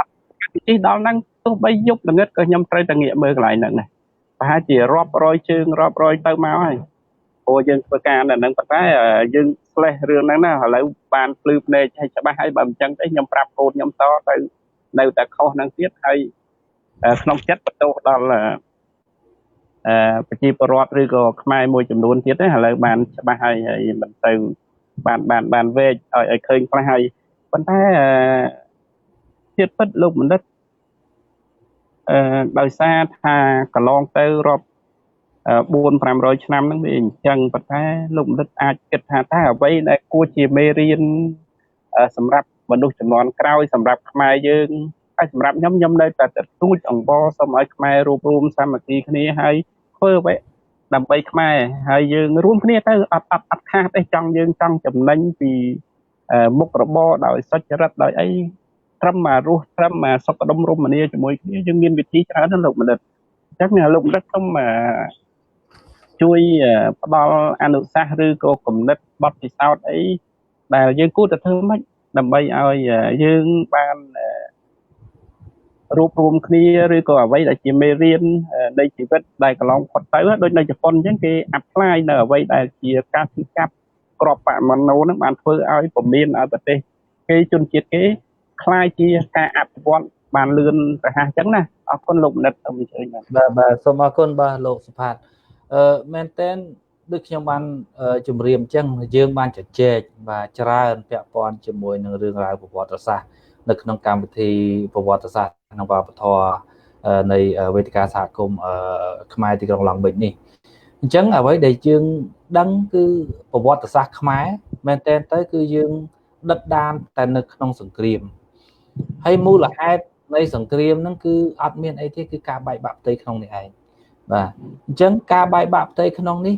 គឺអត់អាចឲ្យយើងចំណេញអត់ឲ្យយើងអីទេគឺមានតែខាតបង់អញ្ចឹងការឆ្លោះគ្នារវាង2ក្រុម3ក្រុម4ក្រុមប្រមាណក្រុមក៏ដោយគឺដាច់ខាតត្រូវតែទៅពឹងរកអ្នកដែលខ្លាំងជាងខ្លួនដើម្បីយកមកបង្ក្រាបគ្នាទៅវិញទៅមកសួរថាតើពេលដែលយើងទៅពឹងពេលដែលយើងទៅយកឈ្នះរៀងខ្លួនតើយើងត្រូវធ្វើអ្វីដើម្បីទៅដល់អ្នកដែលប្រទេសដែលគេជួយវិញគឺនេះគឺខ្ញុំនិយាយជារួមហើយជាទូទៅគឺយើងឃើញគេហៅបទពិសោធន៍ប្រវត្តិសាស្ត្រគឺច្រំដែលតាំងពីសម័យមុនរហូតមកដល់សម័យលង្វែកដែលយើងឃើញបាទរហូតដល់អាណាចក្រខ្មែរដែលមានអាណាខេត្តបាទជាច្រើនបាទ90ខេត្តជាងរហូតមកយើងអស់អាលីងនៅសល់តែ25ខេត្តរាជធានីតាំងពីជាមហានគររហូតដល់ពេលមុនបារាំងចូលអស់បាទកាត់រហូតនៅសល់ប្រជាជនប្រហែលជា 100000 នាក់បាទអញ្ចឹងយើងគិតថាតើបញ្ហាអស់នេះយើងត្រូវគិតរបៀបម៉េចបាទអញ្ចឹងគឺមានតែមួយទេរួមគ្នាសាមគ្គីគ្នាបាទធ្វើការដើម្បីបម្រើជាតិបាទទោះបីអ្នកណានៅកន្លែងណានៅទីណាក៏ដោយគ្រប់យើងត្រូវតែមានមោទនភាពថាខ្លួនយើងគឺជាខ្មែរខ្លួនយើងជាពូជពងមួយដែលធ្លាប់មានអរិយធម៌រុងរឿងនៅក្នុងតំបន់មួយបាទយើងមិននិយាយប្រទេសមួយទេប៉ុន្តែយើងនិយាយតំបន់មួយតែម្ដងបាទគឺតំបន់អាស៊ីអាគ្នេយ៍នេះឯងអញ្ចឹងបានន័យថាបើសិនជាយើងរួមគ្នាហើយគ្រប់បែបយ៉ាងស្មារតីស្នេហាជាតិការស្រឡាញ់ទៅលើវប្បធម៌ហើយយើងយកប្រវត្តិសាស្ត្រការឈឺចាប់នៃប្រវត្តិសាស្ត្រគឺជាបទពិសោធន៍មេរៀនសម្រាប់យើងដើម្បីអភិវឌ្ឍខ្លួនឯងនោះគឺជាការល្អហើយបើយើងអាចមិនចាំបាច់លៀបពណ៌គ្នាអ្នកនេះចេះអ្នកនោះចុះអ្នកនេះចេះប៉ុន្តែរួមគ្នាធ្វើដើម្បីប្រយោជន៍ខ្មែរតែមួយខ្ញុំគិតថាគ្រប់បែបយ៉ាងវានឹងអាចទៅរួចហើយកត្តានេះគឺអីតើតែកត្តាប្រជាជនមានចំណេះដឹងការសិក្សាគឺសំខាន់ណាស់លោកសុផាតលោកសង្ហៈបាទហើយក៏ដូចជាបងប្អូនដែលកំពុងទស្សនាបើប្រជាជននៅក្នុងប្រទេសមានចំណេះដឹងមានការគិតពិចារណាចឹងមិនងាយគេហៅតែជឿសម្ដីទៅលើអ្នកណាដោយងាយទេគឺតើតែមានការគិតពិចារណាគ្រប់គ្នាបាទប៉ុន្តែអ្វីធ្វើអ្វីក៏ដោយត្រូវគិតអំពីប្រយោជន៍ជាតិជាធំបើយើងគេហៅថាបើជាតិយើងបាត់បង់វប្បធម៌យើងបាត់បង់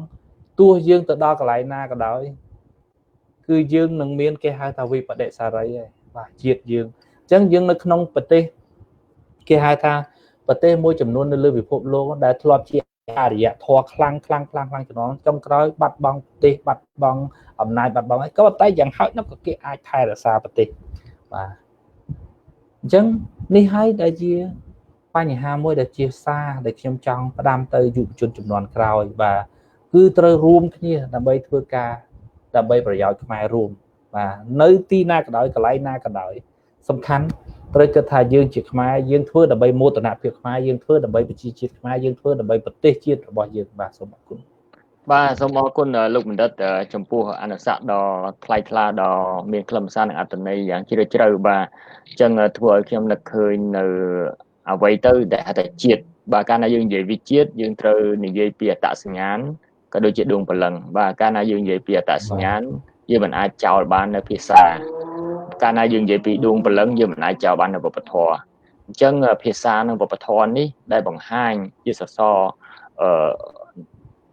ដ៏រឹងមាំដើម្បីបង្ហាញថាយើងជាជាតិសាសន៍ណាមួយជាពិសេសចំពោះខ្មែរយើងត្រូវតែកាលណាយើងមានទឹកចិត្តក្នុងការស្រឡាញ់ជាតិយើងកុំភ្លេចអ្វីដែលជាអត្តសញ្ញាណហើយអ្វីដែលជាដួងព្រលឹងយើងបាទបើសិនយើងគិតថាយើងស្នេហាជាតិប៉ុន្តែយើងអត់យល់អ្វីដែលជាធាតុរបស់ជាតិនឹងបាទអញ្ចឹងគាត់ថាខ្ញុំលើកពីកត្តាធំពីរទី1យើងកុំភ្លេចរឿងភាសាខ្លួនឯងព្រោះភាសានឹងហើយដែលជាយានដើម្បីឲ្យយើងឆ្ពោះទៅធ្វើការសិក្សាស្វែងយល់ពីឫសគល់នៃជាតិសាសន៍ខ្មែរយើងនឹងបាទហើយវប្បធម៌សំខាន់ណាស់បាទដោយអ្វីដែលលោកបណ្ឌិតការយើងធ្វើកិច្ចសម្ភាសជាមួយលោកបណ្ឌិតកន្លងមកលោកបណ្ឌិតបានលើកយកចំណុចមួយសំខាន់មែនទែនគេថាតើពិភពលោកយើងនេះគេយកអ្វីយកទៅធ្វើការប្រស្រ័យតាក់ទងគ្នាបាទអញ្ចឹងអ្វីដែលខ្ញុំចាំមិនភ្លេចទេគឺតាក់ទងទៅនឹងគេហៅថាចម្រៀងតន្ត្រីសិល្បៈលោកបណ្ឌិតទេបាទបើសិនបាទតន្ត្រីសិល្បៈហ្នឹងបាទតន្ត្រីនិងសិល្បៈបាទព្រោះកាលណាយើងនិយាយពីវប្បធម៌តន្ត្រីនិងសិល្បៈគឺជាធាតុរបស់ខាងវប្បធម៌ហ្នឹងបាទអញ្ចឹងគឺវប្បធម៌ហ្នឹងសំខាន់ណាស់បាទក្នុងការមិនត្រឹមតែសម្គាល់នៅជាតិសាសន៍ណាមួយទេគឺជាគេហៅថាជាស្ពានដើម្បីចម្លងរវាងជាតិសាសន៍មួយនឹងមួយនឹងឲ្យបានមានការយោគយល់ប្រស្រ័យតាក់ទងគ្នាដែលគេបំភ្លេចនៅអ្វីដែលជាហៅថាគំនុំគុំគួនឬក៏ការធ្វើអ្វីដើម្បីក្នុងការឈ្លានពានឬក៏ដណ្ដើមនៅអ្វីដែលគេហៅថារំលោភគ្នាទៅវិញទៅមកបាទអញ្ចឹងហើយវប្បធម៌តសញ្ញាណភាសាខ្មែរយើងដែលបង្ហាញពីជាតិសាសន៍ហ្នឹងគឺសំខាន់ណាស់បាទអញ្ចឹងទោះបីយើងខ្មែរយើងនៅទីណាក៏ដោយបើសិនយើងពិតជាស្រឡាញ់ជាតិយើងមិនយើងត្រូវព្យាយាមរក្សាភាសារបស់យើងនិងវប្បធម៌របស់យើងបាទយើងត្រូវតែហ៊ានបង្ហាញទោះបីជាយើងនៅអាមេរិកបារាំងអូស្ត្រាលីក៏ដោយប៉ុន្តែបើសិនយើងមិនបានបង្ហាញមិនបានប្រើប្រាស់អ្វីដែលជាអត្តសញ្ញាណអ្វីដែលជាដួងព្រលឹងរបស់ជាតិទេយើងហាក់បីដូចជាយើងកំពុងតែនៅជ្រកក្រោមអ្វីមួយដែលយើងព្យាយាមមិនបង្ហាញថាតើយើងឫសគល់យើងមកពីណាបាទអញ្ចឹងសូមអរគុណច្រើនដែលខ្ញុំមានការចូលរួមប៉ុណ្ណឹងហើយចង់បញ្ចប់នេះជារឿយៗក្នុងកម្មវិធីវប្បធម៌និងប្រវត្តិសាស្ត្រខ្មែររបស់យើងបានធ្វើកិច្ចពិភាក្សាជាច្រើនហើយក្នុងនោះដែរយើងតែងតែនិយាយពិភាក្សាគ្នាចុងក្រោយទៅលើចំណុចដ៏មានសារៈសំខាន់មួយតើឥឡូវប្រវត្តិសាស្ត្រវាកើតឡើងមកអញ្ចឹងហើយយើងម្នាក់ហ្នឹងព្យាយាមសិក្សាស្វែងយល់ពីប្រវត្តិសាស្ត្រហ្នឹងជាពិសេសឥឡូវយើងនិយាយពីបន្ទាយលង្វែងឥឡូវហ្នឹង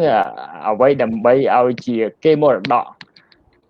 ដើម្បីឲ្យជាអំណះតំណាងសម្រាប់កូនចៅយើងតទៀតហើយសម្រាប់អ្នកធ្វើការសិក្សាស្រាវជ្រាវតទៅមុខទៀតយើងធ្វើម៉េចអញ្ចឹងកត្តាដែលធ្វើម៉េចហ្នឹងគឺវាទាក់ទងទៅនឹងការអភិរក្សនិងអភិវឌ្ឍបាទអញ្ចឹងទាក់ទងចំណុចនេះចង់ឲ្យសុផាតមានគំនិតយោបល់អីដើម្បីចូលរួមដើម្បីគេហៅថាតើយើងគួរក្នុងនាមជាពលរដ្ឋខ្មែរម្នាក់ជាសុផាតខ្លួនឯងផ្ទាល់ដើម្បីឲ្យតំបន់គេហៅថាបន្ទាយលង្វែងនឹងរក្សានៅកេរ្តិ៍ឈ្មោះរក្សានៅអ្វីដែលជាអត្តសញ្ញាណនៅទីហ្នឹង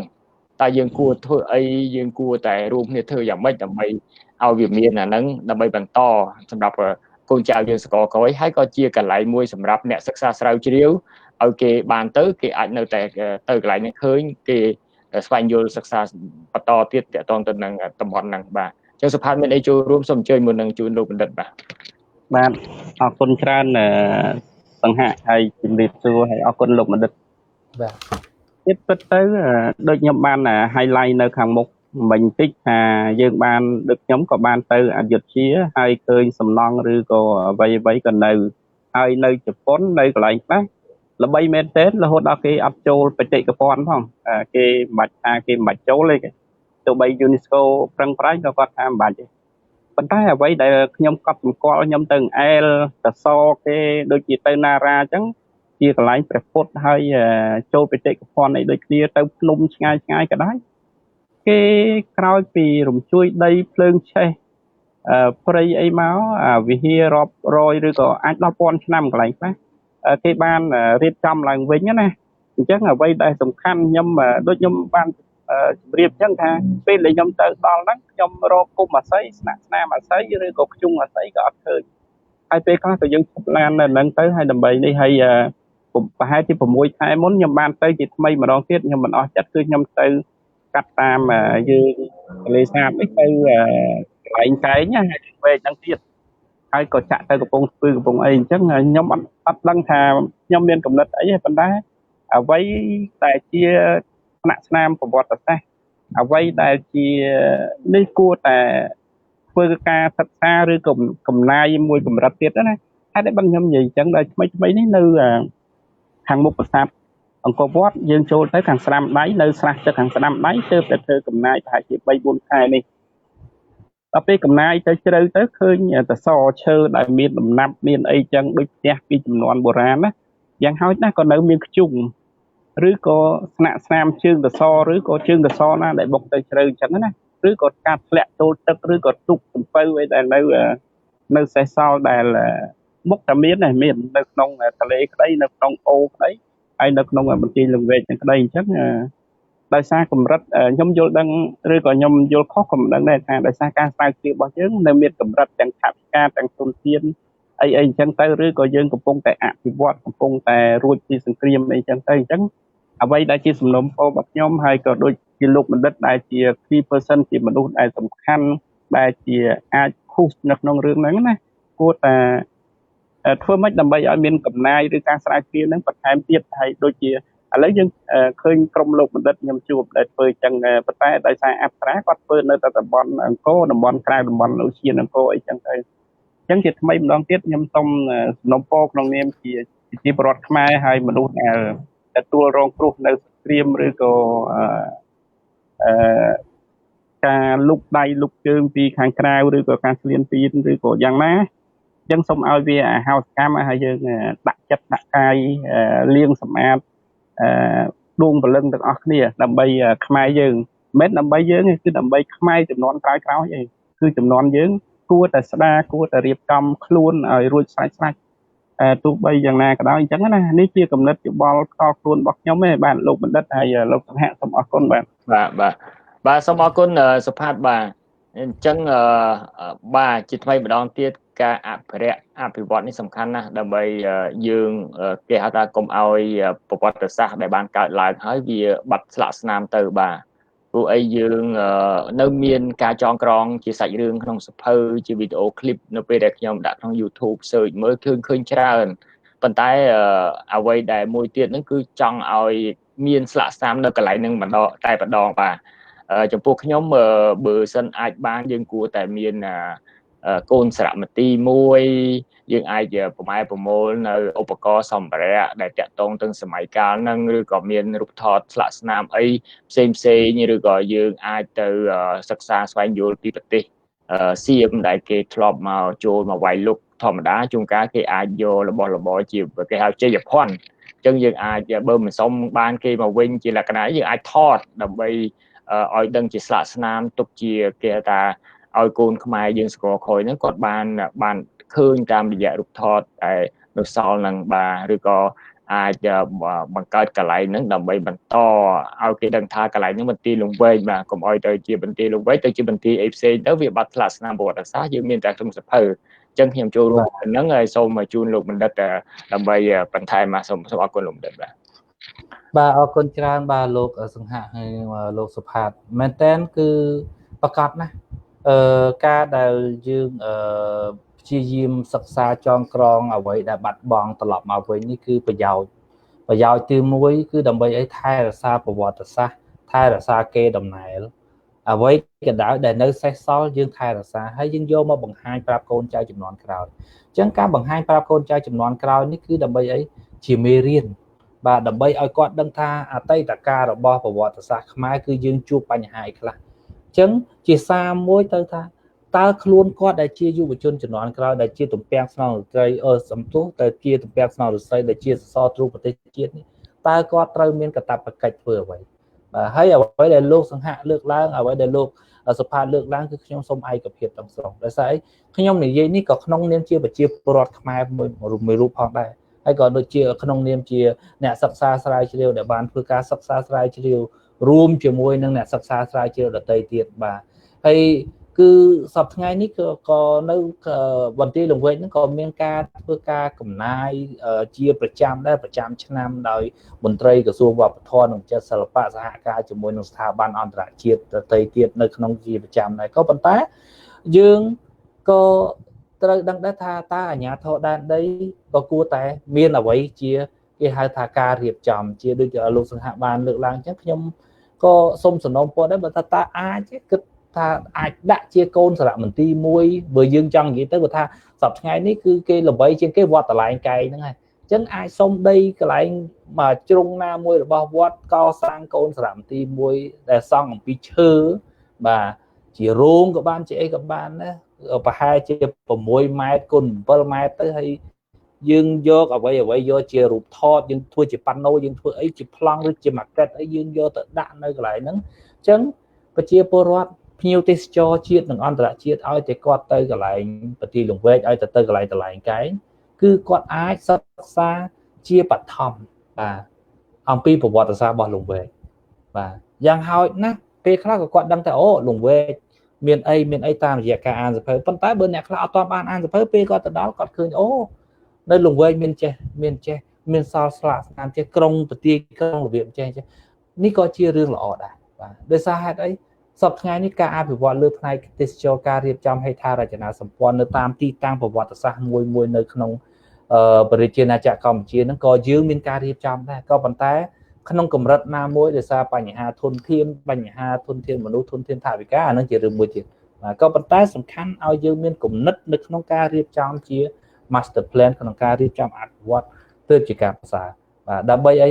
ដើម្បីជាសារដើម្បីជាការផ្សព្វផ្សាយដើម្បីជាកន្លែងតាក់ទាញភ្ញៀវទេសចរដើម្បីជាការអភិវឌ្ឍនៅក្នុងតំបន់ដើម្បីឲ្យជួយឲ្យជីវភាពរបស់ប្រជាជនមានការរីកចម្រើនបាទអញ្ចឹង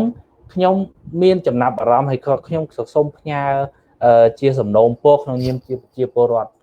ខ្មែរមួយរូបផងដែរដើម្បីឲ្យបើសិនជាថ្ងៃក្រោយទៅយើងឃើញថាការអភិវឌ្ឍកន្លែងហ្នឹងគឺប្រកបដោយចីរភាពខ្ញុំគឺសប្បាយចិត្តមែនទែនបើថាបន្ទាយលង្វែកនឹងទៅជាកន្លែងមួយដែលមានមនុស្សទៅបាទហើយតាក់ទាញបាទទោះបីឥឡូវយើងទៅលែងមានឃើញអីដែលជាដុំកំពូលក៏ប៉ុន្តែពេលណាដែលយើងកសាងប្រវត្តិសាស្ត្រពេលណាដែលយើងកសាងជារូបថតជាដាក់ជា market អីខ្ញុំគិតថាវាជារឿងមួយដែលតាក់ទាញក្មេងៗទៅច្រើនមែនតើបាទសូមអរគុណសូមអរគុណលោកបណ្ឌិតបាទមុននឹងបញ្ចប់ខ្ញុំចាប់អារម្មណ៍ទៅនឹងអ្វីដែលសុផាតបានលើកឡើងពីខេត្តពោធិ៍សាត់ដែលមានអ្នកអង្គការខ្លាំងមឿងបាទកន្លែងគេហៅថារមណីយដ្ឋានរបស់អង្គការខ្លាំងមឿងបាទសូមសរសើរទៅដល់អាជ្ញាធរក៏ដូចជាអ្នកដែលពាក់ព័ន្ធទាំងអស់ហ្នឹងគាត់បានព្យាយាមអភិវឌ្ឍអភិរក្សនៅតំបន់ហ្នឹងឃើញពីមួយឆ្នាំទៅមួយឆ្នាំហ្នឹងមានភាពការអភិវឌ្ឍនៅតំបន់ហ្នឹងគួរឲ្យមោទនភាពមែនទែនបាទអញ្ចឹងនេះខ្ញុំគិតថាជាគំរូមួយសម្រាប់តំបន់ផ្សេងទៀតដែលជាតំបន់ប្រវត្តិសាស្ត្រគួរតែបន្តរក្សាដោយអ្វីដែលខ្ញុំបានឃើញនៅទឹកដីខេត្តពោធិ៍សាត់នៅកន្លែងរមណីយដ្ឋានរបស់អង្គការឃ្លាំងមឿងបាទអញ្ចឹងនេះចំណុចនេះសំខាន់ណាស់បាទអញ្ចឹងពេលខ្លះយើងចាប់ផ្ដើមពីគេហៅថាអាជ្ញាធរថ្នាក់មូលដ្ឋានក្រោមថ្នាក់ក្រោមជាតិបាទអញ្ចឹងពួកគាត់អាចចាប់ផ្ដើមពីចំណុចណាមួយទៅហើយដល់ពេលយើងធ្វើមានការអភិវឌ្ឍទៅមានសប្បុរសជនជួនកាលមានសប្បុរសជននៅក្នុងនិងក្រៅប្រទេសគេចូលរួមធម្មតាស្អីក៏ដោយយើងចាប់ផ្ដើមពីខ្លួនយើងសិន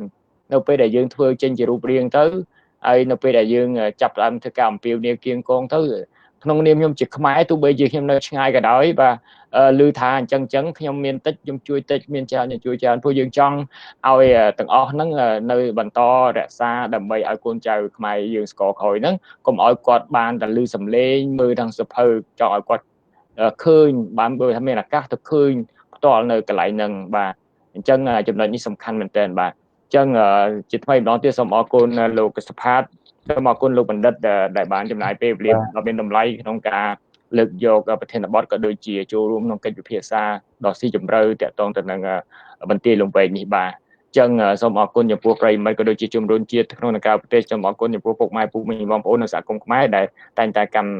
មដានកម្មវិធីរបស់យើងហើយសូមជូនពរឲ្យសុខភាពល្អមានសេចក្តីសុខក្នុងក្រុមគ្រួសារបើវាជាឆ្ងាយនៅការឆ្លងពី COVID-19 បាទអញ្ចឹងកម្មវិធីរបស់យើងបានមកដល់ទីបញ្ចប់សូម